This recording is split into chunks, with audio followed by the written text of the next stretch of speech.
क्योंकि आंदोलन के बाद में पहली बार ही तो बाहर निकला था, और तो मुझे भी नहीं पता था कि प्रदेश के लोग इतना चाहते हैं।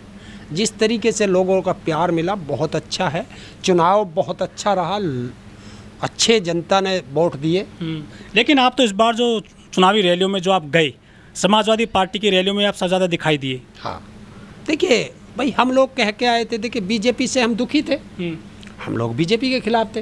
देखिए कोई भी सत्ताधारी पार्टी हो या विपक्ष हो, आपको एक तरफ तो रहना पड़ेगा, एक तरफ आप रहोगे, किसी की तरफ तो आप रहोगे। तो मैं विपक्ष की तरफ था, और हमारा तो इतिहास उठा करके देखिए आप, हम हमेशा विपक्ष में ही रहे हैं। सत्ता पक्ष में जब भी हम रहे तो हमारी लड़ाई हो जाती थी, फिर विपक्ष में आ गया। तो हम लोग तो हमेशा विपक्ष में रहे हैं। आपका महागठबंधन लेकिन चुनाव हार गया इस बार बड़ी बुरी तरीके से। नहीं, आप ये नहीं कह सकते किसी को भी कि वो बड़ी बुरी तरीके से हारा। देखिए उनके पास लगभग 22% वोट था पहले, और आज उनके पास 37% वोट है। उनके पास 47 सीटें थी, आज उनके पास 125-26 सीटें हैं। तो ये बढ़ोतरी हुई है। लेकिन अखिलेश यादव के लिए सबसे अच्छा समय था ये, किसान आपके साथ थे, महंगाई थी, और जो लखीमपुर वाला मामला आपके साथ था, तीनों किसान कानून को लेकर जो बड़ा एक गठजोड़ बन गया था किसानों का, वो भी सपा के साथ गया था। जो बेरोजगार थे, पूरे जो युवा पीढ़ी है वो आपके साथ थी, महंगाई का मुद्दा था, ईवीएम को लेकर भी आप आए थे, बहुत सारी चीज़ें हैं। अगड़े पिछड़े की भी लड़ाई करी थी, मुद्दा उठाया था समाजवादी पार्टी ने, बहुत सारे मुद्दे थे बीजेपी के खिलाफ। उसके बावजूद समाजवादी पार्टी सरकार में नहीं आ पाई। क्या कभी फिर ऐसा मौका मिलेगा समाजवादी पार्टी को? फिर आएगा, ये तो मौके आते रहेंगे, हर 5 साल में मौका आता है, जनता देती है।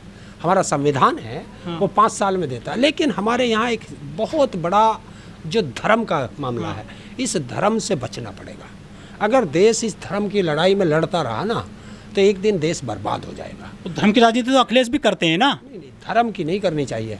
मैं किसी के एक को नहीं, मैंने किसी राजनेता का नाम नहीं लिया, मैंने किसी भी राजनेता का नाम नहीं लिया। नहीं, देखिए जीत और हार ये अलग मुद्दा। जो उसका वोट परसेंटेज है वो बहुत बढ़ा, थोड़ा सा अंतर रह गया। तो ये क्या था कि ये हुआ कि मायावती की वजह से। मायावती एक राष्ट्रीय पार्टी की, बस बहुजन समाज पार्टी एक राष्ट्रीय पार्टी है, और राष्ट्रीय पार्टी का ख़त्म होना ये देश के लिए दुखदाई होता है। मैं साफ कहता हूँ, मेरा किसी पार्टी से कोई दुश्मनागी, जाति दुश्मनागी नहीं। सपा यदि हारी है तो बसपा का कैसे दोष मानते हैं आप? मायावती का दोष कैसे मानते हैं आप? दलितों के वोट तो आपको दिए गए हैं, सपा में ट्रांसफर हुआ है दलितों का वोट। नहीं, कुछ ज़्यादा वोट जो है बीजेपी की तरफ। आपको मुस्लिमों को सारे वोट मिल गए। दलित सुनिए हरेंद्र जी, एक सेकंड सुन ले प्लीज। आपको मुस्लिमों को सारे वोट मिले, सपा को, ठीक है, दलितों के वोट आपको मिले, ओबीसी के वोट आपको मिले, फिर भी आप चुनाव हार गए। कहाँ कमी रह गई आपके लिए? और एक बात तो बताओ, मैं कह रहा सारे वोट उनको दे दो, ओबीसी के वोट रख दो एक तरफ, कोई सत्ता नहीं चला सकता। अगर ओबीसी सारा एक जगह हो जाए, सत्ता हमेशा उनकी रहेगी। अखिलेश यादव खुद ओबीसी हैं, तो क्यों नहीं वोट ले पाए वो पिछड़ों का? देखिए मैंने फिर वही बता रहा हूँ, कई तरीके हैं। देखिए मायावती बीजेपी की खुद एक सीट रह गई है, सारा वोट तो ले गए सपा वाले। वही तो मैं बता, यार पूरी बात सुनो। मायावती बसपा जो है एक राष्ट्रीय पार्टी है, और बीजेपी का एक एजेंडा है कि पहले इस देश से राष्ट्रीय पार्टियों को ख़त्म किया जाए। ये उसका एजेंडा है, ये लिख लो। जो मायावती के पास जितना 10-12% बच रहा है ना, इस पे भी डाका डलेगा 2024 में, आप लिख लो। उनका काम है कि पहले देश से जितनी भी राष्ट्रीय पार्टियां हैं इनको ख़त्म कर दो। ये आरएसएस का बहुत बड़ा एजेंडा है। और फिर प्रदेशों में क्षेत्रीय पार्टियां रहनी चाहिए। बस अकेली भारत में बीजेपी एक राष्ट्रीय पार्टी रहना चाहती है। उन्होंने कहा कि मेरे वोट में इन लोगों ने गलत प्रचारित किया कि इन्होंने हमारे समाज में ये कहा कि मायावती जी को राष्ट्रपति बना दिया जाएगा। गलत था। ये मायावती जी का बयान था, है? तो मायावती जी से क्या उनका वोटर ये पूछ सकता है कि मायावती जी आप आज ये बात कह रही हैं, ये आपने चुनाव की किसी रैली में क्यों नहीं कहा? चुनाव से पहले ये बात क्यों नहीं कही? चुनाव के बाद क्यों कही? इसका मतलब कुछ आप दबे हुए हैं। ये पैगाम है भारत के हर कंटेंट क्रिएटर के नाम। जय भीम बड़ा सीधा हंसी, जय भीम जय Bhim app available on the play store and Apple app store now.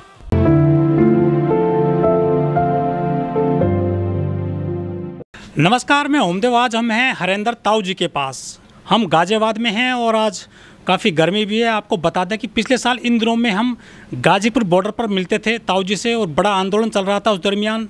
वह दूसरी बात है कि आंदोलन अब ख़त्म हो चुका है गाजीपुर बॉर्डर पर, और हरेंद्र ताऊ जी से मिलने के लिए हम उनके घर पर ही आप पहुँचे हैं। हरेंद्र जी नमस्ते। नमस्कार भैया जी, और आपके सभी दर्शकों को हरेंद्र ताऊ का राम राम। हरेंद्र जी, 2 महीने बाद करीब आपसे मुलाकात हुई है हमारी। आप तो काफ़ी रैलियों में गए हैं। कैसा रहा आपका चुनावी सफ़र इस बार? देखिए, चुनावी सफ़र बहुत अच्छा रहा। हाँ। और सबसे बड़ी बात है कि लोगों का बहुत प्यार मिला। जो लोगों के फ़ायदे की चीज़ थी या जो हमारे किसान आंदोलन की एक खूबी थी, सीमित संसाधन की वजह से हम लोगों तक पहुंच नहीं पाए। आप कह रहे हैं कि अच्छा वोट प्रतिशत मिला है महागठबंधन को, समाजवादी पार्टी को, लेकिन चुनाव के दौरान ही अखिलेश यादव ने खुद बोल दिया था कि हमारी 400 से प्लस सीटें आ रही हैं, और मिला क्या? देखिए, कोई भी राजनीतिक दल हो, क्या वो पहले ही हार मान लेगा? अगर कोई कुश्ती का मैदान है, दो पहलवान जाते हैं, एक पहलवान ठाड़ा होता है, एक थोड़ा उसका हल्का होता है, तो क्या हल्का पहलवान पहले ही कह देगा कि ये मुझे ढालेगा? अगर जब हम पहले ही कह देंगे ये तो मुझे ढालेगा, तो फिर हमारी लड़ाई का फ़ायदा क्या? अखिलेश यादव ने कहा था कि 400 प्लस सीटें आ रही हैं हमारी। वो किस विश्वास पे कह रहे थे? वो जनता के विश्वास पे, जो जनता का सैलाब उमड़ रहा था। ये बड़ा एक गेम हुआ है इसके अंदर कि इसमें क्या हुआ कि जो जनता का जो बढ़िया वोट बैंक था वो आया। देखिए, 22 से आप 37% तक जा रहे हैं, बहुत बड़ा है। जिस तरह से बीजेपी वाले कहते हैं कि हमारे 300 से पार, 200 से पार, 100 के पार, यह भाषा बीजेपी वाले बोलते हैं और वो ऐसे सीट ले भी आते हैं, लेकिन उनकी सीटें तो बढ़ी। आप वहाँ देखिए, एक आदमी कहता है, मैं भी कहता हूँ कि ये हम इतना कर लेंगे, और नहीं कर पाए, तो क्यों नहीं हम वहाँ पहुँच पाए? ये राजनीतिक पार्टियों का काम है कि वो उस पर विश्लेषण करें, कहाँ उनकी गलती रही। मैंने तो अपनी गलती पहचान ली और मैं पूरा इसका विश्लेषण मैं लिख चुका हूँ।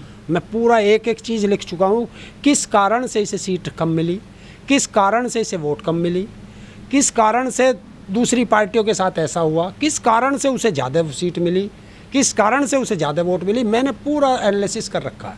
हरेंद्र जी, क्या आपको भी लगता है कि समाजवादी पार्टी के लिए उत्तर प्रदेश में जीत के लिए ये स्वर्ण काल था, सबसे बढ़िया ऑफर था ये 2022 का चुनाव समाजवादी पार्टी के लिए, जो चूक गई है समाजवादी पार्टी सत्ता में आने से? क्या कभी फिर ऐसा मौका मिलेगा समाजवादी पार्टी को? देखिए, फिर वही बात है, मेहनत करने वालों की कभी हार नहीं होती। आप देखते हैं ना, एक चींटी है, वो दीवार पे चढ़ती है, गिरती है, फिर चढ़ती है, फिर गिरती है, और एक बार चढ़ जाती है। तो ये जनता है। कितनी बार गिरेगी? 2019 में सफल नहीं हो पाई समाजवादी पार्टी उत्तर प्रदेश में, 17 में नहीं हो पाई। आप कांग्रेस से गठबंधन कर लेते हो, बसपा से गठबंधन कर लेते हो, आरएलडी से भी कर लिया, सफलता नहीं मिल रही है समाजवादी पार्टी को। कब तक हारते जाओगे? देखिए, हार और जीत ये दो पहलू होते हैं। बात इसके नहीं है, बात यह है कि आप भी राजनीतिक हो, दूसरा भी राजनीतिक है। अब जनता किस सीट के लिए चुनती है, ये जनता के ऊपर डिपेंड करता है। किसी ने कहा कि नवरात्रे में मीट नहीं बिकेगा, चलिए अच्छी बात है। देखिए भाई, चलो सब मानते हैं, सब लोग मानते हैं। क्या 9 दिन हम मीट से दूर रहेंगे और बाकी दिन कटाकट काट के खाएंगे?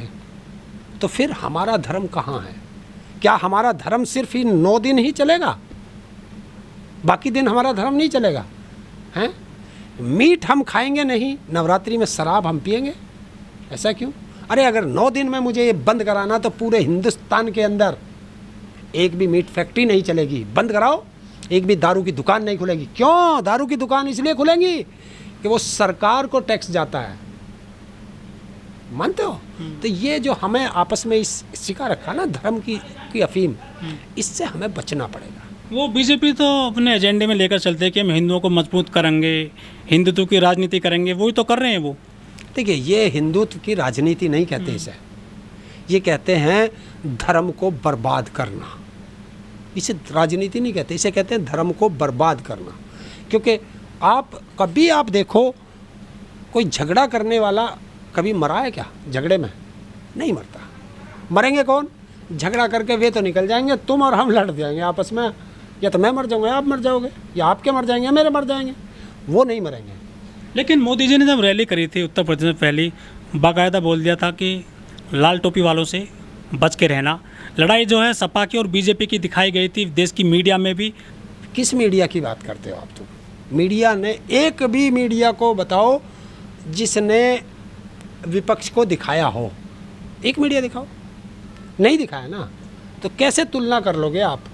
जब देश का 90% कॉरपोरेट चंदा बीजेपी को जाता हो, तो आप कैसे उससे मुकाबला करोगे? ये मुझे बता दो। ये निष्पक्ष नहीं है।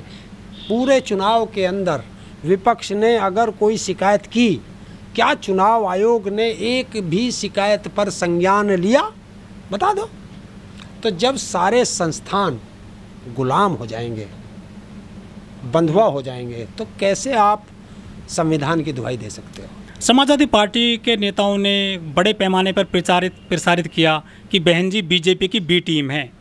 उसके बावजूद अखिलेश यादव के पिताजी मुलायम सिंह जी मिलते हैं बीजेपी के नेताओं से, अपर्णा यादव खुद मिल जाती है बीजेपी वालों से, उनके लिए क्यों नहीं बोलते हैं सपा के नेता? देखिए, मैं जो अभी एक फ़ोटो जारी हुआ अखिलेश उसका, मुलायम सिंह जी का, देखिए वो लोग आशीर्वाद देते हैं कि पीएम बनेंगे फिर से मोदी जी। अरे यार देखो, एक चीज़ है, आशीर्वाद देंगे मुलायम सिंह जी और कहेंगे कि बहन जी जो है बीजेपी से मिली हुई हैं। देखिए एक चीज़ है, वो राजनेताओं का काम है यार। किसी के बारे में तुम मेरे से, मैं देखिए मैंने ना बहन जी को गलत कहा, नहीं गलत नहीं, बीजेपी वाले जो है मुलाकात करते हैं सपा वालों से, बहन जी तो आज तक नहीं मिली है ना बीजेपी से। कौन सा नहीं मिलता किससे, ये बता दो मुझे, कौन सा किससे नहीं मिलता ये मुझे बता। पब्लिकली दिखाइए कोई फोटो बहन जी का मिलता हुआ मोदी से कभी मिली हो चुनाव को लेकर के, या कोई।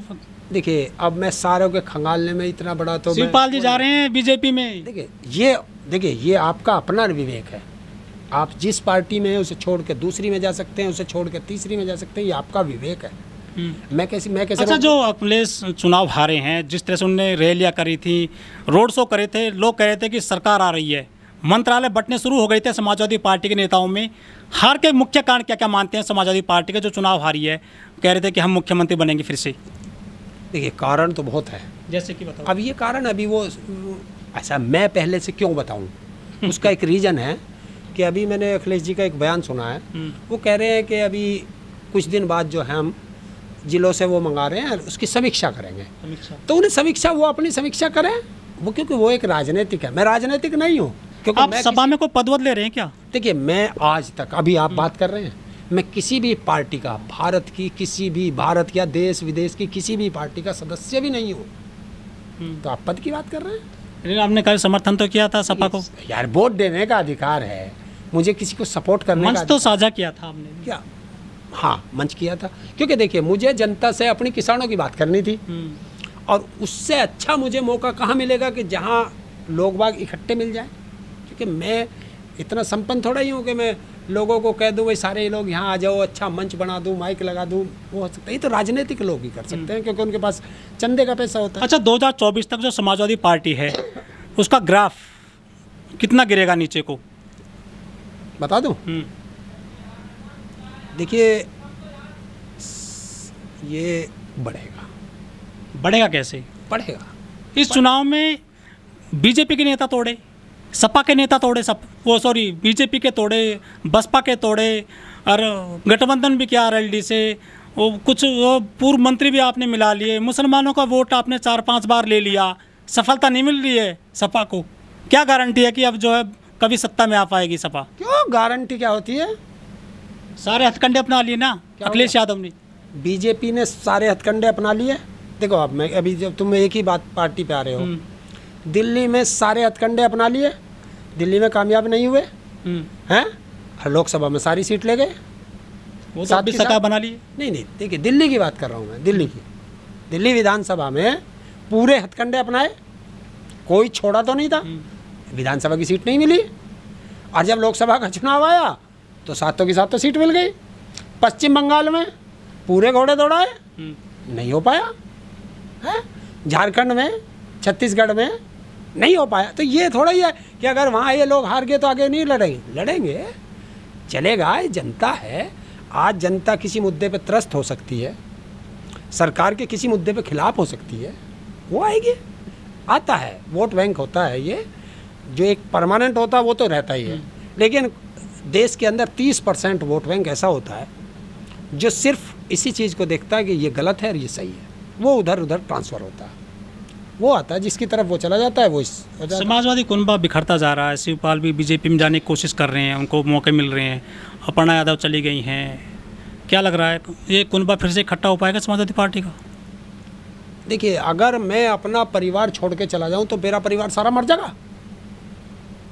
पार्टी परिवार से चलती है या जनता के वोट से चलती है? मैं किसी एक पार्टी के लिए नहीं कह रहा हूँ, सब के लिए कह रहा हूँ, हैं? बताइए।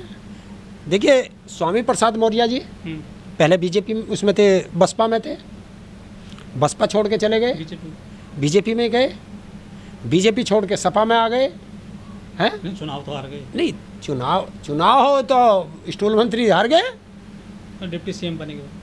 एक चीज़ है, जिसे जनता ने नकार दिया उसे तुम कोई पद दे दो।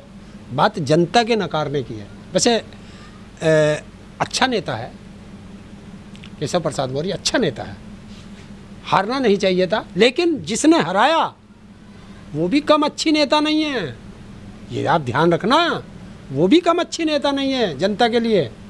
तो अच्छे जो लोग हैं वो चाहे किसी भी पार्टी में वो रहने चाहिए।